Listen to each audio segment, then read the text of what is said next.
कहानी सुनो में लीजिए सुनिए प्रेमचंद की लिखी कहानी पूस की रात।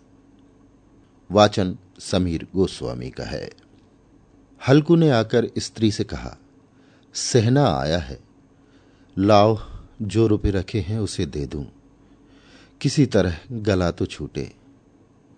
मुन्नी झाड़ू लगा रही थी, पीछे फिरक कर बोली, 3 ही तो रुपए हैं, दे दोगे तो कम्बल कहां से आवेगा? माघ पूस की रात हार में कैसे कटेगी? उससे कह दो फसल पर दे देंगे, अभी नहीं। हल्कू एक क्षण अनिश्चित दशा में खड़ा रहा। पूस सिर पर आ गया, कंबल के बिना हार में रात को वो किसी तरह नहीं जा सकता। मगर सहना मानेगा नहीं, घुड़कियां जमावेगा, गालियां देगा। बला से जाड़ों में मरेंगे, बला तो सिर से टल जाएगी। ये सोचता हुआ वो अपना भारी भरकम डील लिए हुए, जिसके नाम को झूठ सिद्ध करता था, स्त्री के समीप आ गया और खुशामद करके बोला, ला दे दूं, गला तो छूटे, कंबल के लिए कोई दूसरा उपाय सोचूंगा। मुन्नी उसके पास से दूर हट गई और आंखें तरेरते हुए बोली, कर चुके दूसरा उपाय, जरा सुनू तो कौन सा उपाय करोगे? कोई खैरात दे देगा कंबल? न जाने कितना बाकी है जो किसी तरह चुकने ही नहीं आता। मैं कहती हूं तुम क्यों नहीं खेती छोड़ देते? मर मर कर काम करो, उपज हो तो बाकी दे दो।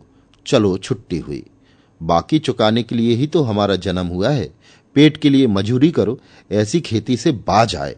मैं रुपए ना दूंगी ना दूंगी। हल्कू उदास होकर बोला, तो क्या गाली खाऊं? मुन्नी ने तड़प कर कहा, गाली क्यों देगा? क्या उसका राज है? मगर ये कहने के साथ ही उसकी तनी हुई भौहें ढीली पड़ गईं। हल्कू के उस वाक्य में जो कठोर सत्य था, वो मानो एक भीषण जंतु की भांति उसे घूर रहा था। उसने जाकर आले पर से रुपए निकाले और लाकर हल्कू के हाथ पर रख दिए।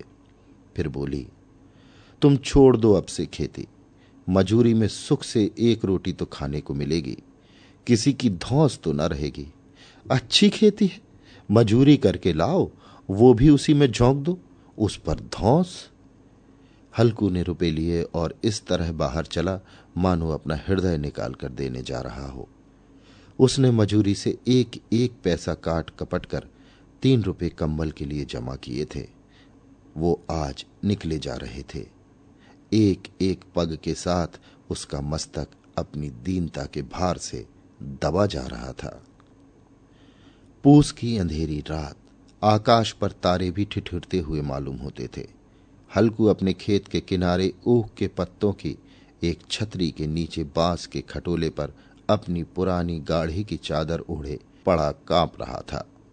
खाट के नीचे उसका संगी कुत्ता जबरा पेट में मुंह डाले सर्दी से कूं-कूं कर रहा था। 2 में से एक को भी नींद न आती थी। हल्कू ने घुटनियों को गर्दन में चिपकाते हुए कहा, क्यों जबरा, जाड़ा लगता है? कहता तो था घर में पुआल पर लेट रहे, तो यहां क्या लेने आए थे? अब खाओ ठंड, मैं क्या करूं? जानते थे मैं यहां हलवा पूरी खाने आ रहा हूं, दौड़े दौड़े आगे आगे चले आए। अब रो नानी के नाम को। जबरा ने पड़े पड़े दुम हिलाई और अपनी कूकू को दीर्घ बनाता हुआ एक बार जमुहाई लेकर चुप हो गया। उसकी श्वान बुद्धि ने शायद ताड़ लिया, स्वामी को मेरी कूकू से नींद नहीं आ रही है। हल्कू ने हाथ निकालकर जबरा की ठंडी पीठ सहलाते हुए कहा, कल से मत आना मेरे साथ, नहीं तो ठंडे हो जाओगे। ये राण पछुआ ना जाने कहां से बर्फ लिए आ रही है। उठूं फिर से एक चिलम भरूं, किसी तरह रात तो कटे। 8 चिलम तो पी चुका, ये खेती का मजा है। और एक एक भगवान ऐसे पड़े हैं जिनके पास जाड़ा जाए तो गर्मी से घबरा कर भागे। मोटे मोटे गद्दे, लिहाफ, कंबल, मजाल है जाड़े का गुजर हो जाए। तकदीर की खूबी, मजूरी हम करें, मजा दूसरे लूटें। हल्कू उठा, गड्ढे में से जरा सी आग निकालकर चिलम भरी। जबरा भी उठ बैठा।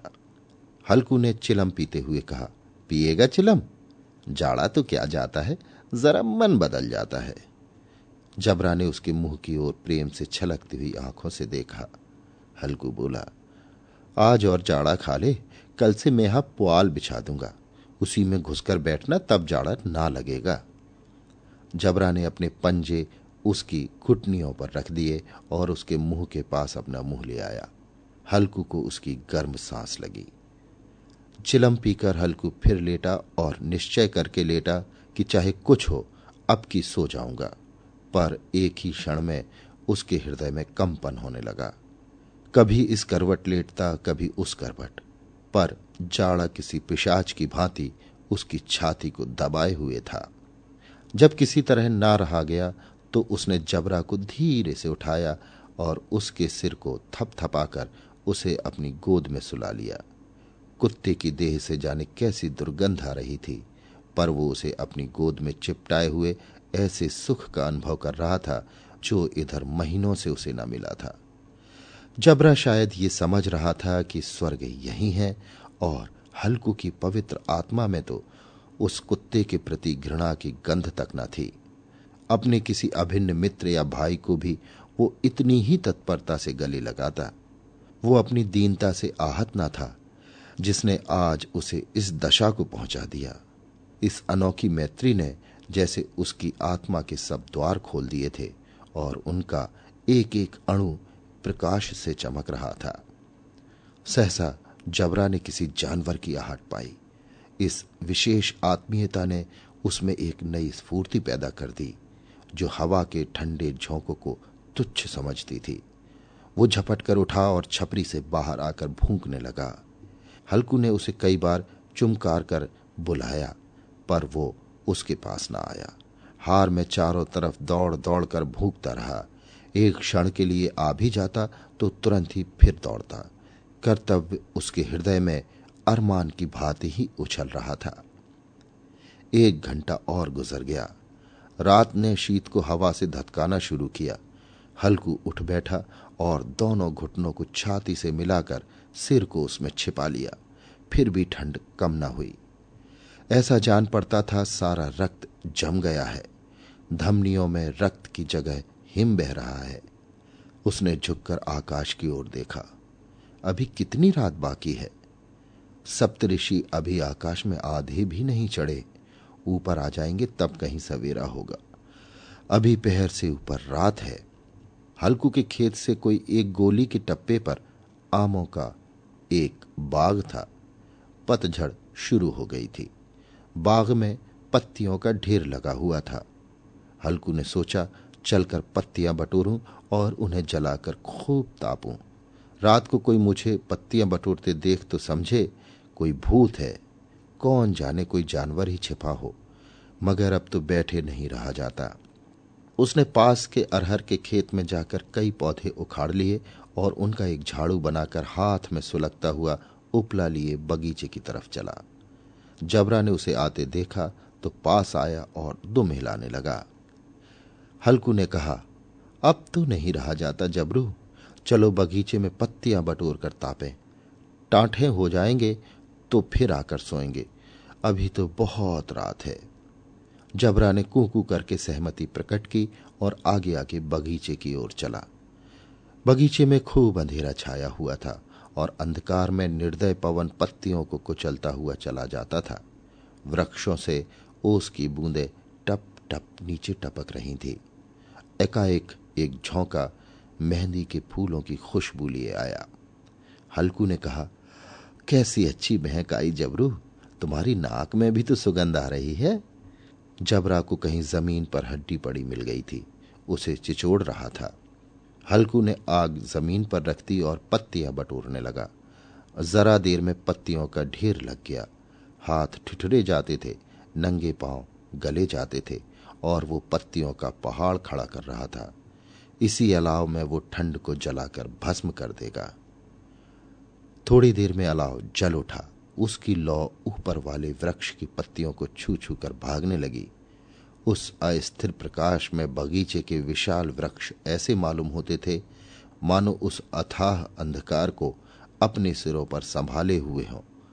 अंधकार के उस अनंत सागर में ये प्रकाश एक नौका के समान हिलता मचलता हुआ जान पड़ता था। हल्कू अलाव के सामने बैठा आग ताप रहा था। एक क्षण में उसने दोहर उतारकर बगल में दबा ली। दोनों पांव फैला दिए, मानो ठंड को ललकार रहा हो। तेरे जी में जो आए सो कर। ठंड की असीम शक्ति पर विजय पाकर वो विजय गर्व को हृदय में छिपा न सकता था। उसने जबरा से कहा, क्यों जब्बर, अब ठंड नहीं लग रही है? जब्बर ने कूकू करके मानो कहा, अब क्या ठंड लगती ही रहेगी? पहले से ये उपाय न सूझा, नहीं इतनी ठंड क्यों खाते? जब्बर ने पूंछ हिलाई। अच्छा आओ, इस अलाव को कूद कर पार करें, देखे कौन निकल जाता है। अगर जल गए बच्चा तो मैं दवा न करूंगा। जब्बर ने उस अग्नि राशि की ओर कातर नेत्रों से देखा। मुन्नी से कल न कह देना, नहीं तो लड़ाई करेगी। ये कहता हुआ वो उछला और उस अलाव के ऊपर से साफ निकल गया। पैरों में जरा लपट लगी, पर वो कोई बात न थी। जबरा आग के गिर्द घूमकर उसके पास आ खड़ा हुआ। हल्कू ने कहा, चलो चलो, इसकी सही नहीं, ऊपर से कूद कर आओ। वो फिर कूदा और अलाव के इस पार आ गया। पत्तियां जल चुकी थी। बगीचे में फिर अंधेरा छा गया था। राख के नीचे कुछ कुछ आग बाकी थी, जो हवा का झोंका आ जाने पर जरा जाग उठती थी, पर एक क्षण में फिर आंखें बंद कर लेती थी। हल्कू ने फिर चादर ओढ़ ली और गर्म राख के पास बैठा हुआ एक गीत गुनगुनाने लगा। उसके बदन में गर्मी आ गई थी, पर ज्यों-ज्यों शीत बढ़ती जाती थी उसे आलस दबाए लेता था। जबरा जोर से भूंक कर खेत की ओर भागा। हल्कू को ऐसा मालूम हुआ कि जानवरों का एक झुंड खेत में आया है। शायद नील गायों का झुंड था। उनके कूदने दौड़ने की आवाजें साफ कान में आ रही थी। फिर उसे मालूम हुआ कि खेत में चर रही हैं। उनके चबाने की आवाज चरचर सुनाई देने लगी। उसने दिल में कहा, नहीं, जबरा के होते कोई जानवर खेत में नहीं आ सकता। नोच ही डाले, मुझे भ्रम हो रहा है। कहां? अब तो कुछ सुनाई नहीं देता। मुझे भी कैसा धोखा हुआ। उसने जोर से आवाज लगाई, जबरा, जबरा। जबरा भूखता रहा, उसके पास ना आया। फिर खेत के चरे जाने की आहट मिली। अब वो अपने को धोखा न दे सका। उसे अपनी जगह से हिलना जहर लग रहा था। कैसा दंदाया हुआ था। इस जाड़े पाले में खेत में जाना, जानवरों के पीछे दौड़ना असह्य जान पड़ा। वो अपनी जगह से न हिला। उसने जोर से आवाज लगाई, लिहो, लिहो, लिहो। जबरा फिर भूख उठा। जानवर खेत चर रहे थे। फसल तैयार है। कैसी अच्छी खेती थी, पर ये दुष्ट जानवर उसका सर्वनाश किए डालते हैं। हल्कू पक्का इरादा करके उठा और 2-3 कदम चला, पर एकाएक हवा का ऐसा ठंडा चुभने वाला बिच्छू के डंक सा झोंका लगा कि वो फिर बुझते हुए अलाव के पास आ बैठा और राख को कुरेद कर अपनी ठंडी देह को गरमाने लगा। जबरा अपना गला फाड़ डालता था। नील गायें खेत का सफाया किए जाती थी और हल्कू गर्म राख के पास शांत बैठा हुआ था। अकर्मण्यता ने रस्सियों की भांति उसे चारों तरफ से जकड़ रखा था। उसी राख के पास गर्म जमीन पर वो चादर ओढ़कर सो गया। सवेरे जब उसकी नींद खुली, तब चारों ओर धूप फैल गई थी और मुन्नी कह रही थी कि आज सोते ही रहोगे? तुम यहां आकर रम गए और उधर सारा खेत चौपट हो गया। हल्कू ने उठकर कहा, क्या तू खेत से होकर आ रही है? मुन्नी बोली, हाँ, सारे खेत का सत्यानाश हो गया। भला ऐसा भी कोई सोता है? तुम्हारे यहां मड़ैया डालने से क्या हुआ? हल्कू ने बहाना किया, मैं मरते मरते बचा, तुझे अपने खेत की पड़ी है। पेट में ऐसा दर्द हुआ कि मैं ही जानता हूं। दोनों फिर खेत के डांड पर आए। देखा सारा खेत रौंदा पड़ा हुआ है और जबरा मड़ैया के नीचे चित लेटा है, मानो प्राण ही न हो। दोनों खेत की दशा देख रहे थे। मुन्नी के मुख पर उदासी छाई थी, पर हल्कू प्रसन्न था। मुन्नी ने चिंतित होकर कहा, अब मजूरी करके मालगुजारी भरनी पड़ेगी। हल्कू ने प्रसन्न मुख से कहा, रात को ठंड में यहां सोना तो न पड़ेगा। Ace is the place with the helpful hardware, folks. The buckets you buy at Ace hold paint, dirt, and debris. But our Children's Miracle Network buckets hold so much more, like dreams, hope, and care for children. Because over the last 29 years, with your help, ACE has raised over $125 million for local CMN hospitals. So stop by your local ACE this weekend to make a $5 donation and get a 5-gallon bucket plus 20% off almost anything that fits inside it. Offer valid on regular price merchandise. Additional exclusions apply. See store for details.